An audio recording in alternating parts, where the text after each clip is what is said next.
What is stamp duty? Stamp duty is basically a state tax. They don't call it a tax because technically the states don't impose taxes. That's a Commonwealth responsibility. But it's a tax. It's imposed on the top of the purchase price of housing and, of course, cars and things like that. What effect does stamp duty have on housing? Well, it makes it more expensive and it dampens the movability of property. So if you're in a house which you consider as unsuitable and you'd like to get out of that and buy another house which would be more suitable, you're discouraged from doing that by the fact that you'll have to pay this whacking great tax.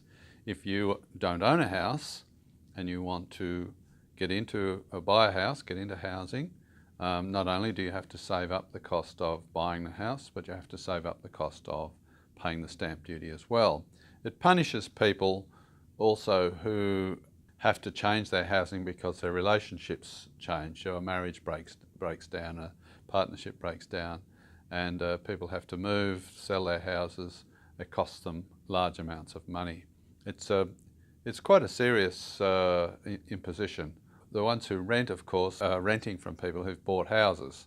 So somebody who owns a house who puts it out for rental is going to be paying stamp duty when they buy that. And of course they want to get their money back. So they will increase the cost of renting to recoup the cost of the stamp duty. So it adds to the cost of renting property. Nobody's going to rent a property out at a loss. They're going to try and regain all their costs and also make a reasonable return on their investment. So the renters will end up paying as well.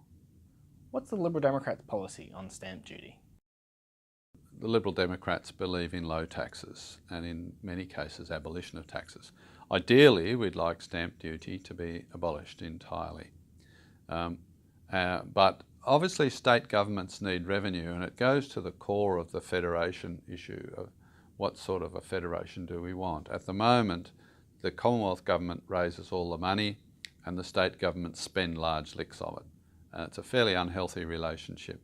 Ideally, we'd like the state governments raising the money that they have to spend, the Commonwealth raising the money it spends, and not transferring money between them, or not very much of it anyway.